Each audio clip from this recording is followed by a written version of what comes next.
নামাজের কথা বললে ভালো বলবা, রোজার কথা বললে ভালো বলবা, এলেমের দাওয়াত দিলে ভালো বলবা, আর আত্মশুদ্ধির কথা বললে ভালো বলবা, আর জিহাদের কথা বললে জঙ্গি বলবা, খেলাফতের কথা বললে উগ্রবাদী বলবা। আল্লাহর কসম, তোদের চোখে যদি জিহাদ উগ্রবাদ হয়, তোদের চোখে যদি খেলাফত সাম্প্রদায়িকতা হয়, তোদের চোখে যদি আল্লাহ নবীর আদর্শ টেররিজম হয়, আল্লাহর কসম, আল্লাহর কসম, আল্লাহর কসম, তোদের সব গালি মাথা পেতে নিতে রাজি আছি।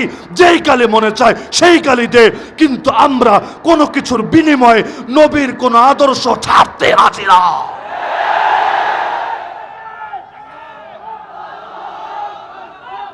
সারা দুনিয়া যারা জঙ্গিবাদে ভরে তুলেছে, ওরা যদি দিন শেষে আমাদেরকে জিহাদের পক্ষে থাকার কারণে জঙ্গিবাদী বলে, আমরা বলবো তোরা গালি দিতে দিতে দিতে মুখে ফেনা তুলে ফেল, তোদের গালি আমাদেরকে কিছুতেই আল্লাহর দিন থেকে সরাবে না। জঙ্গিবাদ মানে যদি হয় ধর্মের নামে সন্ত্রাস, তাহলে ইহুদি বাদীরা, ইসরায়েলের হানাদাররা জঙ্গি হবে না কোন দুঃখে? কোন দেশের বিজ্ঞান, কোন দেশের ফিলোসফির আলোকে এটা যুক্তিতে ধরে আমাকে এসে বুঝান। কারণ ওরা নাস্তিকতা রাষ্ট্র প্রতিষ্ঠা করতে চায় না, ওরা ইহুদিবাদী রাষ্ট্র প্রতিষ্ঠা করতে চায়। স্পষ্ট কথা, এমন এক রাষ্ট্র যেই রাষ্ট্রে ইহুদিবাদ চলবে, এমন এক রাষ্ট্র যেই রাষ্ট্রের নেতা আগামী দিনে হবে মাসিহে দাজ্জাল। আরে পার্শ্ববর্তী রাষ্ট্রে দেখেন নরেন্দ্র মোদী, বিজেপি, আরএসএস, তারা বলে না আমরা নাস্তিক্যবাদী রাষ্ট্র বানাতে চাই, তারা বলে যে আমরা এখানে রাম রাজ্য বানাতে চাই। তো ধর্মের নামে এই যে লক্ষ লক্ষ মানুষকে মারছে, ধর্মের নামে নির্মম নির্যাতন করছে, আরে আসিফার মতো 6 বছরের মেয়েরা পর্যন্ত ওদের নৃশংস থাবা থেকে বাঁচতে পারছে না। মন্দিরের ভেতর ঢুকিয়ে দিনের পর দিন গণধর্ষণ করে করে খাবারও না দিয়ে এক পর্যায়ে পাথর দিয়ে মাথা থেতলে ফেলে জানে মেরে ফেলছে। বলতে পারেন বিচ্ছিন্ন ঘটনা 2-4 জন করেছে, তাতে কি? আরে বিচ্ছিন্ন ঘটনা মানতাম, কিন্তু যখন পত্র পত্রিকায় দেখি ওই বছর যতগুলো পর্ন সাইট আছে, পর্ন সাইট ওই ব্লু ফিল্মের জগতে সবচাইতে বেশি সার্চ হয়েছে, এটা দেখার জন্য যে কিভাবে কোন পন্থায় কোন তরিকায় আসিফাকে রেপ করা হয়েছে এটা দেখতে চায়। তো ইন্ডিয়ার মধ্যে ওই বছর সকলে মিলে আসিফার এই নির্মম শাহাদাতের ট্র্যাজেডি দেখে যখন চোখ জোড়ানোর স্বপ্ন দেখে, এটা সবগুলো সার্চের মধ্যে সবার শীর্ষে থাকে, তখন আর বুঝতে বাকি থাকে না ওরা ইসলামের বিরুদ্ধে যুদ্ধের ঘোষণা দিয়ে দিয়েছে। অযোধ্যা বিশাল এক জায়গা, রামের নাকি জন্মভূমি, ভালো কথা। অযোধ্যায় এত জায়গা থাকতে বাবরি মসজিদ ভেঙেই মন্দির বানানো লাগলো, আর কি কোনো জায়গা খুঁজে পাওয়া গেল না? আল্লাহর ঘর মসজিদ, যেটা মসজিদ সেটা কিয়ামত পর্যন্ত মসজিদ, কোনো বাপের বেটার ক্ষমতা নাই মসজিদকে ভিন্ন কিছুতে পরিণত করবে। আল্লাহর রসুলের জামানায় কাবাতুল্লাহ বাইতুল্লাহর মধ্যেও তো 360টা মূর্তি ঢুকানো হয়েছে, কিন্তু 360 মূর্তি ঢুকেছে বলে তা মসজিদ থেকে মন্দির হয়ে যায় নাই, গির্জা হয়ে যায় নাই, প্যাগোডা হয়ে যায় নাই। যা মসজিদ তা মসজিদই থাকবে। যার কারণে আল্লাহ নবী মক্কা বিজয়ের পর একটা মূর্তিও বাকি রাখেন নাই, মূর্তিও বিদায় করেছেন, ভাস্কর্যগুলোও বিদায় করেছেন। সেখানে দেয়ালে দেয়ালে যে চিত্র আঁকা ছিল সেগুলোকেও প্রলেপ দিয়ে মুছে দিয়েছেন। তার মানে কি? যে মসজিদ মসজিদই থাকবে, 1000 মূর্তি ঢুকালেও মন্দির হবে না। তো যা বাবরি মসজিদ ছিল কিয়ামত পর্যন্ত তো মসজিদই থাকবে। আরে বিল্ডিং একটা না 10টাও যদি ভাঙো, মূর্তি একটা না লক্ষটাও যদি ঢুকাও, তবুও কোনোদিন মুসলমান এটাকে মসজিদ ছাড়া ভিন্ন কোনো কিছু কল্পনা করবে না। আজকে দুর্বল তাই মুসলমান কিছু করতে পারছে না, সর্বোচ্চ প্রতিবাদ করছে, কিন্তু এ কথা বলতে কোনো ভয় নাই, কোনো দ্বিধা নাই, কোনো সংকোচ নাই, কোনো লজ্জা নাই, কোনো বাতিলের মুখের দিকে তাকিয়ে কোনো কার্পণ্য নাই।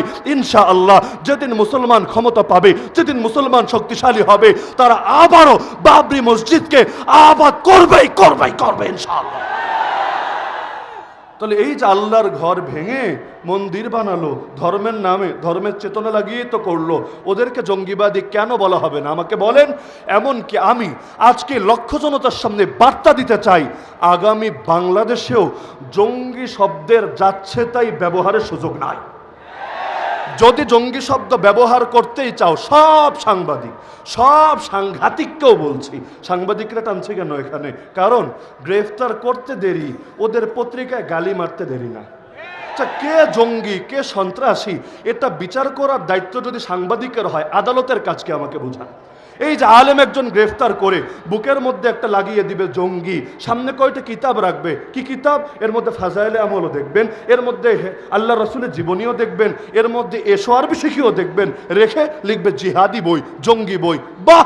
আর এই যে পুলিশ তুমি ধরেই ট্রায়াল করলা, বিচার করার দায়িত্ব তো ভাই তুমি পুলিশের না। যদি পুলিশে বিচার করে, আদালতের দায়িত্ব কি? গ্রেফতার করার পর 24 ঘন্টার ভেতর ম্যাজিস্ট্রেটের সামনে হাজিরের প্রয়োজন কি? তোমার কাজ শুধু অভিযোগ দায়ের করা। অভিযোগ ভিন্ন জিনিস আর ট্যাগ লাগিয়ে দেওয়া ভিন্ন জিনিস।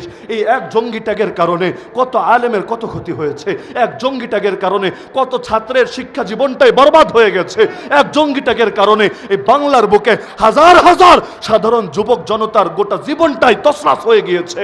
তাহলে এখন ধরবা আর ধরেই জঙ্গি লাগিয়ে দিবা।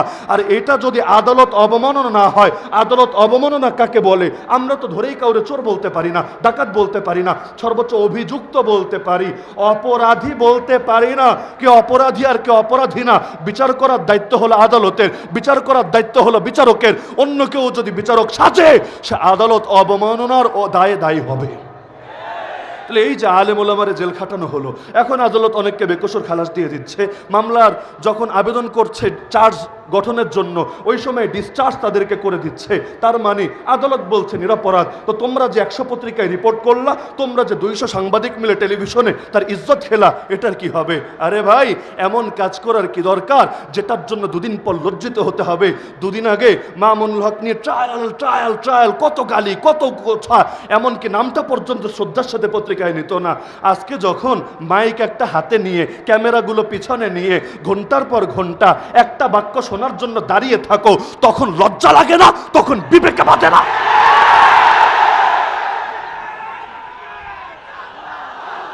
ওরা ভেবেছেটা কি? আরে বাংলাই তো বলে এই দিন দিন নয়, আরো দিন আছে। আজকে ইসলামপন্থীরা দুর্বল, তাতে কি? আল্লাহর রাসূলকেও তো মক্কায় দুর্বল করে রাখা হয়েছিল, কোরআনে আছে ওয়াজকুরু ইয আনতুম কালিলুম মুস্তাদআফুনা ফিল আরদ। মুসলমানরা স্মরণ করো এই দিনের কথা, যখন তোমরা সংখ্যায় কম ছিলা, পৃথিবীতেও দুর্বল ছিলা। তাখাফুন, তোমাদের সর্বদা ভয় হতো, আইয়াতাখাত্তাফুকুমুন নাস, মানুষ তোমাদেরকে বুঝি ছো মেরে নিয়ে যাবে। কখন এসে কালো একটা মাইক্রো থামবে, কখন এসে সাদা একটা হাইয়েস্ট থামবে, এসে রাস্তা থেকে খপ করে ঢুকিয়ে নিয়ে যাবে। নিয়ে 5 দিন খবর নাই, 10 দিন খবর নাই, 6 মাস খবর নাই, তারপর বাসায় একটা ঢুকিয়ে বলবে জঙ্গি পাওয়া গিয়েছে। বাহ বাহ, কি আজীব এক তামাশা! তাহলে এই বাংলার জমিনে আগামীতে যদি জঙ্গি শব্দ ব্যবহার করার এসকো জাগে, খাহেশ জাগে, আমি লক্ষ জনতার সামনে ঘোষণা দিচ্ছি, তোমাদেরকে এই লাইনও সততার পরিচয় দিতে হবে। সততা মানে কি? যদি বলো ধর্মের নামে, আদর্শের নামে সন্ত্রাস করলে সেটাকে জঙ্গিবাদ বলে, তাহলে নাস্তিক যে কয়টা আছে, নাস্তিক্যবাদের নামে যারা সন্ত্রাস করে, যারা গালিগালাজ করে, যারা আমার প্রিয় নবীকে নিয়ে কটূক্তি করে, আর এমনকি যারা ভিন্ন ধর্মের লোক, ধর্মের নাম আমি টানতে যাচ্ছি না, ওরা যত রাহাজানি করে, ওরা যত অগ্নি সন্ত্রাস করে, ওরা যত খুনোখুনি করে, এগুলোকেও জঙ্গিবাদ বলে চালাতে হবে। ওদেরকে গ্রেফতার করেও জঙ্গি নামে আখ্যায়িত করতে হবে। আর যদি দেখি খালি দাড়ি টুপিওয়ালা, আর যদি দেখি খালি মাদ্রাসা পড়নেওয়ালা, আর যদি দেখি খালি আলেমা ছাত্র জনতার সানেই জঙ্গি শব্দ ব্যবহার করা হয়, ইনশাআল্লাহ সুম্মা ইনশাআল্লাহ এই জাতি তোমাদেরকে এমন ভাবে রুখে দেবে, তোমরা হেলিকপ্টারে করেও পালাতে পারবে না। আরে তোমাদেরকে নির্মম ভাবে লজ্জিত হতে হবে। তাহলে আল্লাহর রাসূল সাল্লাল্লাহু আলাইহি ওয়াসাল্লাম আমাদেরকে এক আদর্শ দিয়ে গিয়েছেন। আমাদের কাজ জাস্ট নবীর আদর্শ হু বরা, যুক্তির পেছনে, অন্ধত্বের পেছনে না ছুটা। যুক্তির পেছনে তো ইবলিস ছুটেছিল। আল্লাহ বললেন সেজদা দে, ইবলিস বলল সেজদা দিব না। কেন দিবি না? আনা খায়রুম মিন, আমি হলাম উত্তম, নবী হলো অধম। বাহ, সাহসটা কত বড়! আমি হলাম উত্তম, নবী হলো অধম। কেন? খালাকতানি মিন নার ওয়া খালাকতাহু মিন তিন, আমাকে সৃষ্টি করেছো আগুন থেকে, তাকে সৃষ্টি করেছো মাটি থেকে। আজকের যুগে কিছু মানুষ মাদ্রাসায় পড়ে নাই, জেনারেল লাইনে পড়েছে, মাওলানা মুফতি হতে পারে নাই, বড় ডক্টর, বড় বুদ্ধিজীবী, বড় কিছু হয়ে গিয়েছে। এখন যদি বলা হয় আলেমের পরামর্শ শোনো, বলে আলেম দিয়ে কি হবে? নাহনু খায়রুম মিনহুম, আমরা তাদের চাইতে উত্তম। ওদের সুরে আর ইবলিসের সুরে কি পার্থক্য থাকে? যত বড় বিদ্বান হও, যত বড় শিক্ষিত হও, যত বড় জ্ঞানী গুণী হও, আরে আলেম তথা নবীর ওয়ারিস ওয়ারিসদের থেকে কোরআন সুন্নাহর আলোকে যদি তুমি সিদ্ধান্ত গ্রহণ না করো, পরামর্শ গ্রহণ না করো, তুমি ব্যর্থ হবাই হবা। কারণ রহমত আল্লাহর হাতে, বরকত আল্লাহর হাতে, নুসরাত আল্লাহর হাতে, শান্তি আল্লাহর হাতে, মুক্তি আল্লাহর হাতে, হায়াত আল্লাহর হাতে, মৌত আল্লাহর হাতে। সবই যখন আল্লাহর হাতে, বাতিলের দালালিতে জীবন চলবে কোন দুঃখে? আমেরিকার হাতে শান্তি নাই, জাতিসংঘের হাতে বরকত নাই, চীনের হাতে মুক্তি নাই, ইন্ডিয়ার হাতে কোনো কিছু নাই। সব কিছু আছে একজনের হাতে, নাম তার আল্লাহ।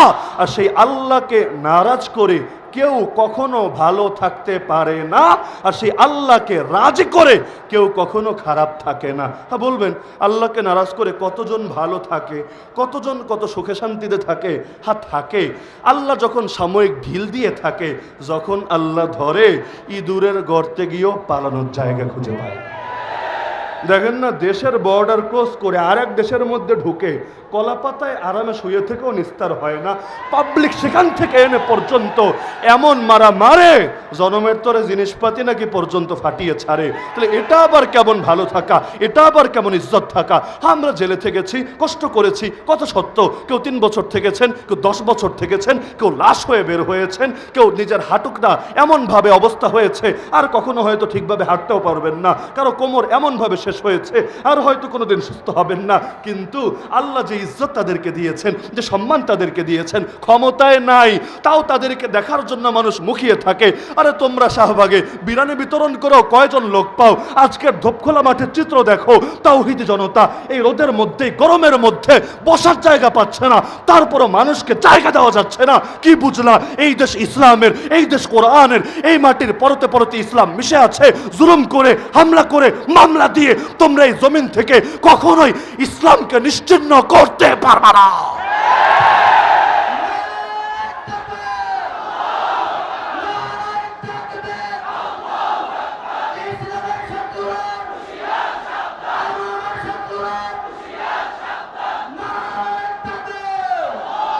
সুতরাং আমরা নির্ভয়ে বলতে পারি, আগামীর বাংলাদেশ ইসলামের বাংলাদেশ, আগামীর বাংলাদেশ কোরআনের বাংলাদেশ। ইসলামের হেফাজতের দায়িত্ব নিয়েছেন আল্লাহ। এত জুলুমের পরও যখন ইসলামের কিছু করা যায় নাই, আগামী দিনেও ইনশাআল্লাহ কিছুই করা যাবে না। আমাদের প্রয়োজন সদা সর্বদা হকের পক্ষে থাকা, ইসলামের পক্ষে থাকা, দিন শরিয়াত এবং কোরআনের পক্ষে থাকা। আর সময়ে সময়ে রূপ পাল্টে না ফেলা, এমন না হওয়া, সুখের দিনে তো আছি, দুঃখের দিনে নাই। হক আর বাতিলের মধ্যে নিরপেক্ষতা চলে না, হয়তো হকের পক্ষে না হলে বাতিলের পক্ষে, মাঝামাঝি হতে যায়ও না, ঘোরাও না, গাধাও না, এটা আবার কোন হালুয়া? তো মাঝামাঝি হতে যেও না। কিছু লোক এখন নতুন করে এসে, এটা বলে আমি আলোচনার ইতি টানছি, হযরত চলে এসেছেন, কিছু লোক এখন নতুন করে এসে ধর্মনিরপেক্ষতার স্লোগান উচ্চকিত করতে শুরু করেছে। এত রক্ত দিয়েছি, এই রক্তের লাশ ধরে রাখতে চাইলে ধর্মনিরপেক্ষ বাংলাদেশ গড়ে তুলতে হবে। আল্লাহর কসম, এই ক্ষেত্রে নিরপেক্ষ শব্দ ভণ্ডামি ছাড়া কিছু না। নিরপেক্ষ আবার কি রে ভাই? হয়তো রহমানের পক্ষে, না হলে শয়তানের পক্ষে, হয়তো হকের পক্ষে, না হলে বাতিলের পক্ষে, হয়তো আলোর পক্ষে, না হলে অন্ধকারের পক্ষে।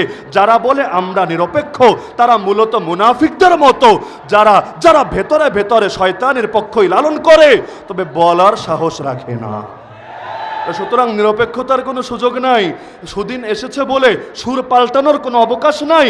আগে এক টাকলো বলেছিল রাষ্ট্রধর্ম ইসলামকে বিদায় করবে, এখন নতুন করে আর এক কবি বলতে শুরু করেছে, না আমি বলি ফরহাদ মজহার, রাষ্ট্রধর্ম ইসলাম দিয়ে কি হবে? রাষ্ট্র কি নামাজ পড়ে? রাষ্ট্র কি কোরআন পড়ে? আরে অদ্ভুত ব্যাপার। রাষ্ট্র ভাষা দিয়ে কি হবে তাহলে? রাষ্ট্রের কি মুখ আছে? রাষ্ট্রের কি জিহ্বা আছে? রাষ্ট্র কি কথা বলতে পারে? বলবে না। রাষ্ট্রভাষার কাজ হলো অফিস আদালতে কাজে লাগে। বলবো রাষ্ট্রধর্মের কাজ কি তাহলে বোঝো না? রাষ্ট্রধর্মের কাজ পার্লামেন্টে, বিচারালয়ে, আইন কানুনের ক্ষেত্রে, বিচার, আচার, অর্থনীতি, সভ্যতা, সংস্কৃতি, রাজনীতি, ব্যক্তিজীবন, পরিবার, সমাজ, রাষ্ট্র, সব ক্ষেত্রে কাজে লাগে। তো রাষ্ট্রভাষার গুরুত্ব যদি বোঝো, রাষ্ট্রধর্মের গুরুত্ব যদি না বোঝো, আমাদের আর বুঝতে বাকি থাকে না। তোমরা নতুন দেশে পুরনো সুররে এনে হাজির করেছো, আর নতুন কাপড় পরিয়ে পুরনো বউরে এনে হাজির করেছো। তোমরা শরবতের পেয়ালার মধ্যে মদ ঢেলে দিয়েছো। সুতরাং অতীতে যেমন এই জাতি অন্যায় সয়ে নেয় নাই, আগামীতেও নেবে না। আমরা হকের পক্ষে আছি, আছি, হকের জন্য লড়াই করছি। ইনশাআল্লাহ আমাদের মৃত্যু হবে হকের জন্য। রবের কাছে দোয়াও করব এটা, রব হকের পক্ষে থাকতে গিয়ে, হকের পথে চলতে গিয়ে শাহাদাত যেন নসিব হয় এই কপালে, এই তৌফিক তুমি আমাদেরকে দিও। গালি দিয়ে লাভ নাই, নতুন হামলা মামলা করেও লাভ নাই। হয়তো হয়তো শরিয়াত, নয়তো শাহাদাত, হয়তো খেলাফত, নয়তো শাহাদাত, এর আগে আমরা থামবো না। نصر من الله وفتح قريب وبشر المؤمنين وما علينا إلا البلاغ المبين. السلام عليكم ورحمة الله.